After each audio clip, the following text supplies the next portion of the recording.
Hello everyone, I'm Ruslan Torano Puligov, your Mr. National Universe Philippines 2023, and half Russian and half Filipino. Yes. How old are you, Ruslan? I am 24 years old. 24. So this is it, no? You're going to compete na in Thailand for the Mr. National Universe under Miss Tanya. So ano ba yung preparations mo? Of course na preparations. It's been 1 year po, mag 1 year na po since my last pageant for Mr. International Philippines, and medyo ang bilis pala ng panahon. So ang naging preparation ko pa is the physical body, and I also improved my communication skills and my personality development, which I think will be very important po pagdating doon. Ano po, and kahit saan naman po.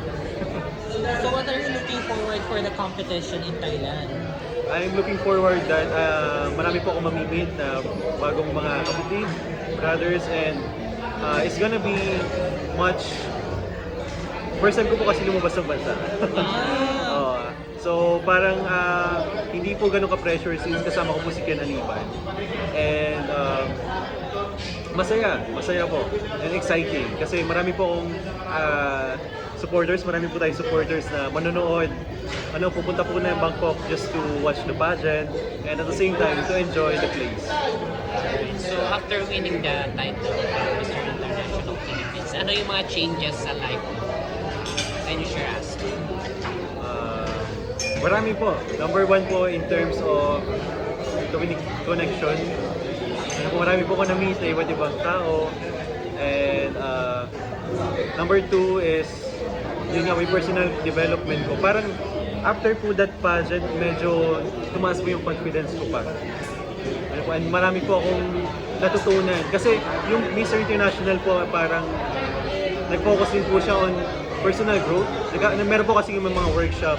So ang dami ko po na-realize that time na hanggang ngayon po, dala-dala ko at sinashare ko po sa ibang mga namimit ko. And of course to my fellow brothers that will compete for the Mr. International Philippines. So, of course, sa Thailand yun ang ating competition. Have you researched na ba about Thailand or kahit mga simple words, Thai words na inaral? Actually, yung sabi sa akin nila Sir Jeff, sabi nila, kailangan mag-aral ako ng mga basic, I think it's kapung kap. Thank you. Thank you. Sawadee ka or Sawadee Krap. Crap for a man. Ikaw. Yeah, Sawadee Krap. So, parang basic. Mga basic lang. Pero, I want to know more about their culture. That's why I'm very excited din na pumunta in Thailand. I want to know the people, their natural environment. The same na pwedeng pagmalaki ng Pilipinas sa pagpunta ko doon, pwede ko rin pagmalaki sa iba't ibang country. And of course, you're going to compete with your Mr. International Philippines King, Mr. Kenneth Aniban. So, how's the competition? I mean, how's the relationship with Kenneth? So, may competition bang nagaganap between you? And of course, same lang kayo ng pageant. You will represent Cebu, right? Tama ba? I think Cebu. Ayun. Gusto naman yun. Parang ang nangyari po kasi parang we go there as a crew, as brothers. As a team. Parang medyo gumaan yung pakiramdam namin na we're not gonna fight alone. No? Kasi nagkasama na po kami in Mr. International 2023. So parang this is another fight. Pero itong laban na to, magkasama na tayo. And we're very proud. Sobrang nakaka-proud na Philippines na yung dala-dala namin at this time. Hindi naman namin po na-feel yung competition. Have you checked na ba yung social media ng Mr. National Universe? Na-check mo na ba yung mga kalaban? Yes. So kaya yung possible na pwedeng threat sa competition? Siguro po, not totally dread, but parang na-inspire pa ako to be more. We just spent out 4 weeks na lang or 3 weeks before the pageant na to do my best. I think it is Vietnam. So kamusta yung preparations mo in terms of sa national costume mo, sa formal wear? Masu-showcase ba yung Philippine fabric sa Yung mga nationals. Tsaka mga wardrobe. Okay, that is something to look forward po. Yung po yung isa sa pinaka-exciting part. May mga pinagawa po kaming mga wardrobes that inspires by Apo Mangol, inspired by Mindanao, inspired by Mangyan. So, parang baro siya, ano lang, sneaky para ma-excite po tayo. Sobrang, I want this pageant to be memorable kasi I'm expecting that this pageant will be my last pageant. And then you're going to focus na sa different tasks Yes po. after winning the crown. After winning the crown. Yes. Yes naman. Pero do you feel any pressure ngayon since malapit na yung competition mo? Yes po, medyo na-pressure po na konti pero sabi nila, Diamond is made under pressure. So, na-excite na lang ako and in-enjoy ko na lang yung process ng journey. I just So, trust ngayon, the first time nyo rin mag-travel pala. I think mostly sa Batangas. Team Batangas ngayon. First time mag-travel ko. So, hindi lang yung competition na excite yung mag-travel. Mag-travel din overseas.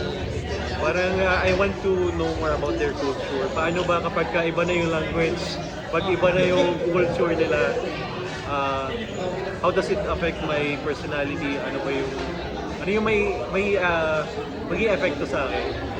Makapunta ako sa ibang bansa. Nag-enjoy ka. Mag-enjoy ka naman, I'm pretty sure. Yeah, May sabi idea po, ka ba kung ano yung mga segments? we have national costume. We have national costume. And we have swimwear competition, of course. We do not have talent competition. Yes. No talent And more competition. photo shoots na rin yan. More on More photo. photo shoots talaga sila. As you know, nag-cover last year, more photo shoots, mga sponsors, ganyan. Nakaharap. Pero ano yung bang tip mo sa kanya since nag-cover ka doon? Ano? Ano yung mga dapat mong ibigay sa advice sa kanya? Maging mabait ka lang talaga. Mabait. At huwag kang magiging makinig. Yun lang ayaw ni Ethan. Ayaw niya ng nalilig. Kailangan Maaga. Always on maaga, time. on time, hindi pasaway talaga. Oo. Basta gano'n. Yung attitude talaga. Yun ang iniinis sa mga factor talaga doon. Kahit anong gwapo or something, basta as long as meron kang makita ka Yun lang. ang una ka lagi. Oo. Parang gano'n. Very, anyway, alam mo na yun po. Alam mo na yan. Yes. Anyway, Ruslan, so, may sasama ba sa'yo, your parent by your mother going to Thailand to support you on your journey? Bali nag-ipon po kami for this. Sinama ko po yung mother ko po and yung partner ko. And of course, yung mga ka-coworkers ko and friends, nag-book na po sila ng flight. So full support. Nice one. Kasi yung bata tayo nananalo ng Mr. National Universe, so, wala. So, of course, may pressure ba? I mean, sa tingin mo, makukuha na natin yung first ever Mr. National Universe title? Based po sa fighting spirit ko, I'm very confident po na mapapanalo na natin ang Pino na title. Within just 3 weeks po, 100% that I'm gonna give my best for my preparation.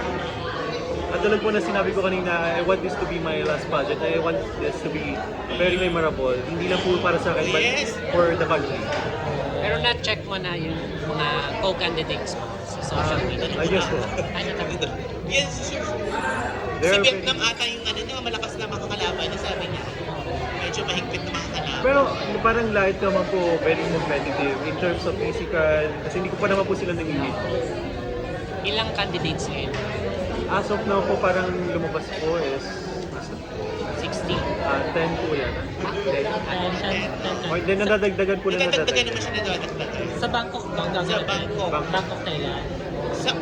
Pero sa province. Province po yung... Awingan, parang ganon. Parang, Chiang Mai. no. Malayo. Parang Medyo 2 hours pa from Bangkok. Ay, malayo. Na medyo mas okay. Yung last year kasi sa Bangkok. Parang Pero we're ito gonna mas be- bongga, mas maganda daw yung magiging experience mo talaga. Parang Awingan, something. Ang ganda ba yan? I think we're gonna visit po yung provinces nila. Yes, To, province. To showcase po yung provinces. Of course, ano ba yung best advice na nakuha mo sa isang person for the competition? Yes, or who competed internationally. Did you ask any advice? Yeah, for example, kay John Roy, ano ba yung best advice ni John Roy Yes. for your competition abroad? Sobrang dami ko po natutunan na po kasi kay Direk eh. Parang, siguro po the best Ilang bagsak? advice, Dalawa. Go. the best advice ko siguro is to focus on myself. At dahil dyan, nasa lingas siya ngayon. So, Kasi- meron like, go. Parang if I focus on myself, parang mas mag-grow po ako. Parang sa in life lang din po, if you focus on yourself growing, na thinking about sa iniisip ng ibang tao, mas magugulo ka kasi. Pero if you focus on yourself every day, at least 1%, in 100 days, it's gonna be 100%. Parang nag-grow sa sinabi. Di ba competing overseas, it's not about brotherhood, but it's also sharing of culture. Ano kayo may share mo sa kanila from the Philippines going to Or ano yung culture, ano yung trait ng isang Batanggenyo? Batanggenyo, Na gagaling specifically. mo, you're going to bring in Thailand for the competition. Siguro yung very welcoming. Very welcoming po ang Batanggenyo. Kapag pumunta po kayo sa Batangas, alam nyo, yung mga handaan, mga fiesta, doon pala mararamdaman nyo na, alam nyo, pag hindi naman ini-invite, pero, alam mo yun, Yes. you're very welcome. You're very welcome na bumisita. So, I want them to feel the soft-hearted na Batanggenyo. Kasi usually naging ano po nila na Batanggenyo, malakas ang boses, Batanggenyo, maligalig. Pero ano lang po yun, parang culture lang na accent pero soft-hearted po talaga kami. Sa ano kasi, sa competition kasi, may isang event na parang you have to bring a gift for parang Parang welcome. Parang 2% sa mga i-present or foreigners. parang I-share. i-auction. Meron ka na bang gano'n? Meron ka na bang gano'n na for the auction or parang gift Meron na? na. I think that is ano po, isa din po yung sa mga business namin, which is coffee. Ay! So, Perfect. before nag-ano po kami, nung mga barako for weddings, for birthdays. So, kami nagre-repack and then we do the... So, yun yung So yun yung ibibigay mo rin sa mga co-candidates. Finalist mo and sa Kasi kape barako is different. Strong. Kaya hindi po siya ginagamit sa mga coffee shop kasi medyo strong talaga yung ano niya. Is that any, of course, kilala ka namin as pageant guy, pageant king. For those who do not know, any fan facts na gusto mong i-share sa amin, na gusto mong malaman na hindi pa na-i-share mo before? It's about personal life. Yung kaya mo lang i-share. Yung kaya mo lang i-share. Oo. Personal daw eh. Okay. Yung gusto mo i-share na hindi mo pa na-open na gusto mong malaman ng tao na ano ba sinusulat? I'm a breadwinner po. I support my father po sa rehabilitation center. Since then, nung nag-work po ako, nagpapadala po ako ng kailangan niya. And of course, nagtayo po kami ng business, of course, to support my mother because my mother is a single mom. And ayun po, I'm very passionate in what I do. And I want to be succeed. I want to succeed in life. So kung matulungan yung parents ko, ganun lang po yung passion ko. And yun yung nag-drive sa akin. Yun yung parang fuel mo. Yun po yung nagiging fuel ko. Parang in any aspects or challenges in life, yun lang po yung binabalikan ko. Okay, so meron ka bang parang beauty queen or king na parang ina-idol? Is it Austin? Austin, pwede mo si Austin. Pero it's ano po, Noel Perez. Guwapo niya. Saka yung ano po niya, maturity in terms of Yeah. thinking. Nakasama ko po siya one time and iba po siya mag-isa. Talagang very something to look forward and pwedeng i-idolize. Definitely. Noel Perez. Yes, the golden question. Yes, ilabas na natin Ilabas na yung the question. golden question. Wait lang. Wait lang. So this will be the last question. And We call it a golden question. ready na. Kumbaga golden buzzer. Yes. Name? Okay. 1, 2, 3. Ruslan, why should you be the next Mr. National Universe 2024? I think I should be the next Mr. National Universe 2024 because I am very unique.